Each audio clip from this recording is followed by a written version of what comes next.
SUB-NANO. There has been a couple of emails sent to me of gentlemen that are saying that me speaking sub-nano is impossible.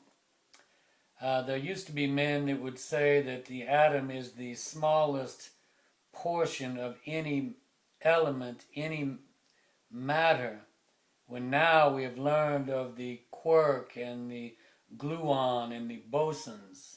Now, I'm telling you that there is things in our body and in the air around us and in the things we eat and breathe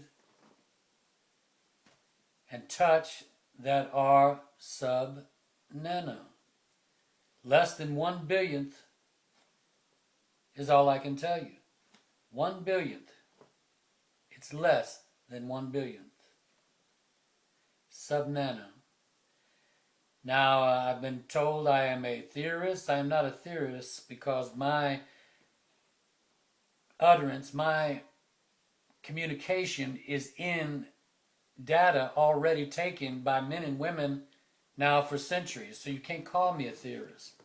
I've had men try to call me a futurologist. I say this is impossible because I'm living in the moment. I'm living in this moment that I'm speaking, that we have this data, so I cannot be a futurist. I cannot be a futurologist. So 1/1000th, less than a nano, is not just possible, it's happening all around us. But if you will enter this blog and you will read the communication here, I've had men, like I say recently, telling me that who am I to say sub-nano, who am I to attack death. People actually seem to get angry, some of them. You can't stop death. You better leave death alone.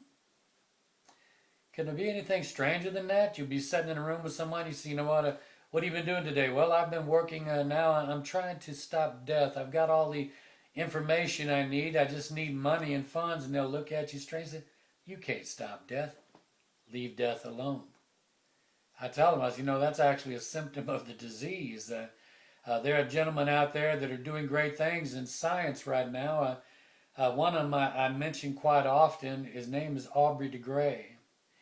He has a symptom that he has identified. He calls it the pro-trance of death because men and women, when they'll get angry, someone wants you to drop the subject. They either fear it or it's literally a symptom of the sickness we all have, to where they say, no, you can't stop that. We all die. You're just afraid to die. Now, my word to all men and women is our very purpose of collecting data all these years is to end sickness, aging, and death, and then move on into a future. Now, that's futurology. That's being a futurist, where you're foreseeing what happens after we cure death. After we cure aging and death, there is nothing that we cannot do in technology, nothing we cannot do in thought, because we're going to be around for many years. You can take one thought and build on it for centuries instead of the ancestors, our forefathers in science and in history. What they had to do was take a theory sometimes and just toss it into the future, because there was no way they could possibly live to see its outcome. But they were so wonderful, so amazing, so thought-provoking in life that they wanted to make sure those in the future knew that the possibility existed.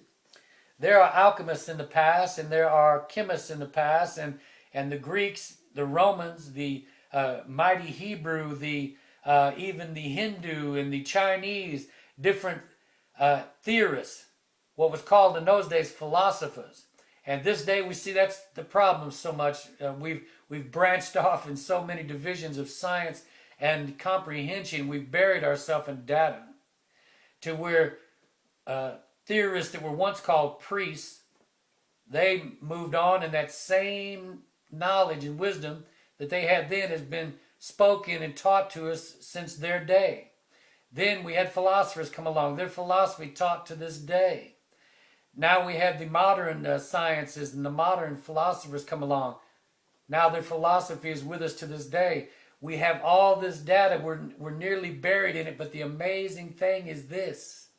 If you know what to look for, you can find all answers in the combined data of mankind.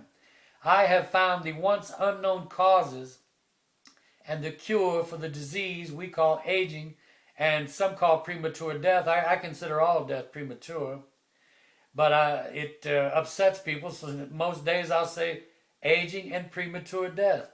But I say death can be abolished.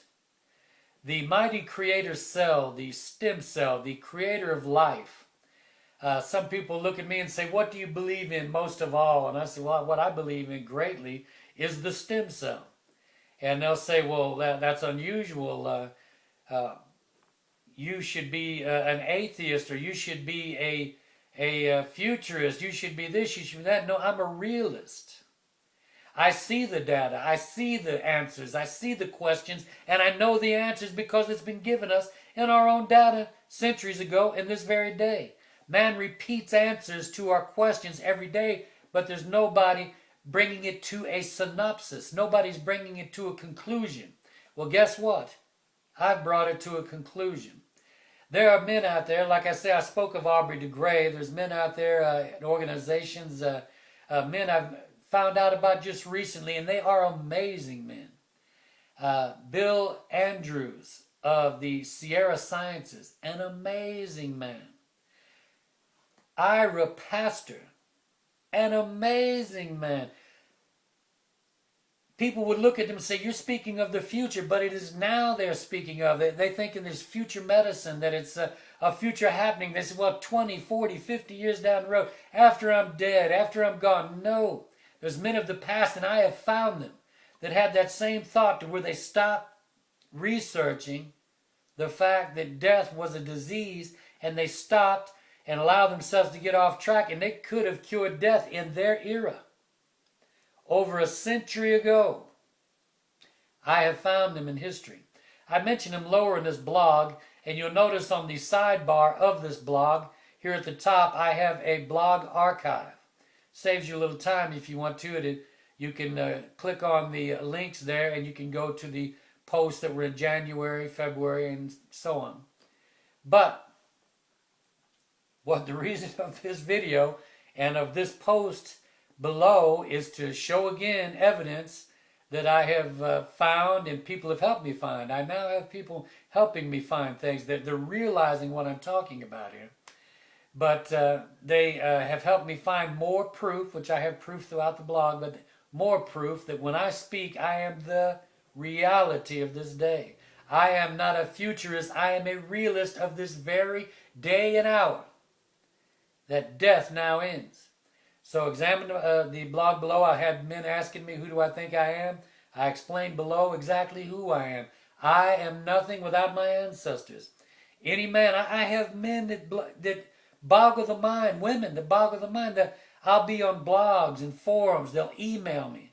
And they'll say, if our ancestors were so smart, why didn't they make a microscope? If they were so intelligent, why didn't they make a telescope? And I just have to grab my head.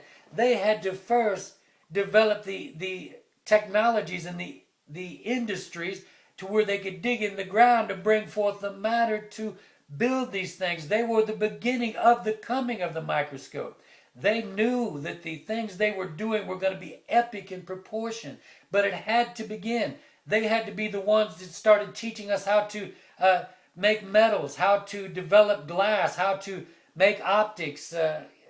How arrogant of these men. It's just disgusting to me at times. To where I guess they wake up in the morning and they look in the mirror and they say, man, you are something. You studied everything your ancestors fought and died to send you.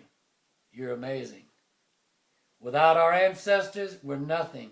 If they wouldn't have fought wars to bring this information to this day, it would have been like the Library of Alexandria, to where it was destroyed.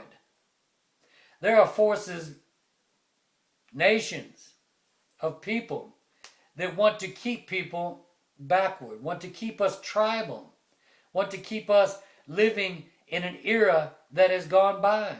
We are supposed to advance as human beings, not stay in one level of understanding. We are to know all things about the heavens and universe and space above. We're supposed to know about all things around us. So please, understand, I'm trying to show men that have acted as though I act like some sort of superior being. Or how could they ever get this thought in their mind? I pound it and I mention it in almost every paragraph. Past data of great men and women. I stand on the shoulders of giants, says one of my mentors, Isaac Newton.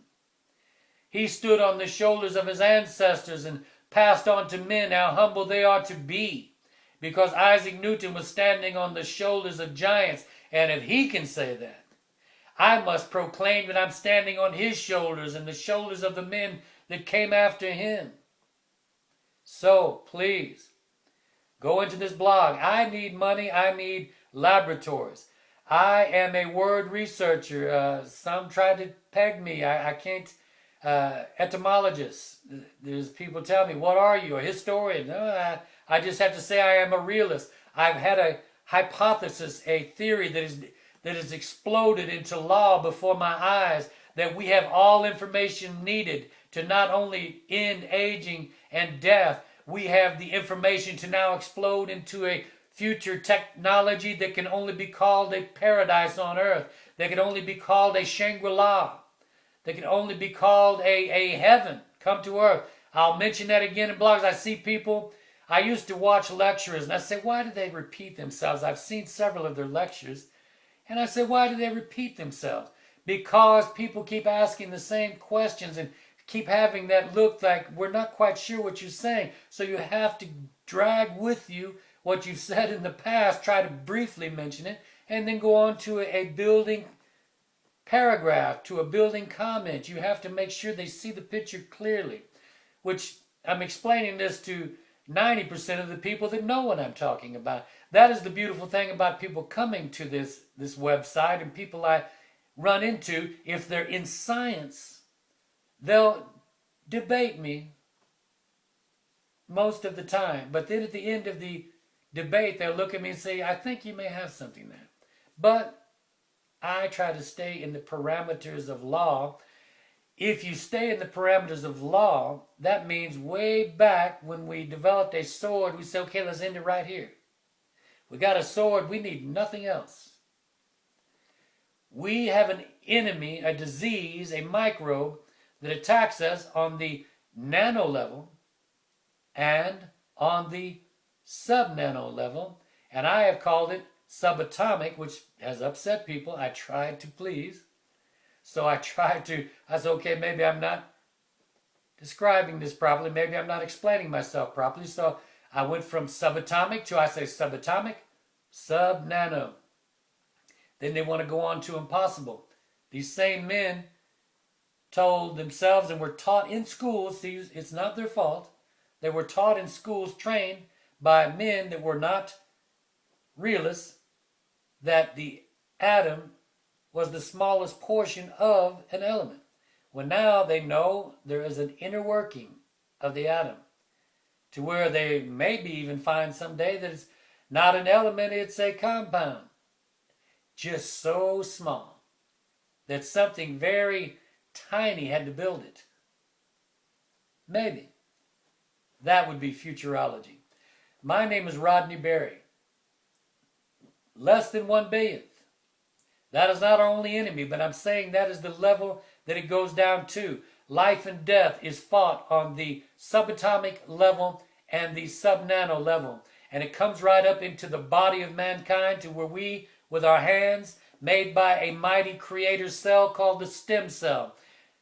I say we are an extension of the stem cell. I say the stem cell of man built us to do exactly what we're doing. The great creator cell has triumphed, has victory, has brought us to the moment and day where we can end aging and death, to where we can get some very serious things done in technology and creation of science. Please, I must end this here, and I'm sure you're ready for it, but I'm just trying to explain to you. I need money, I need funds, I need laboratories, and if I say something to offend you, please forgive me. I do not strive to offend. I strive to heal us all. My name is Rodney Berry. Have a good day.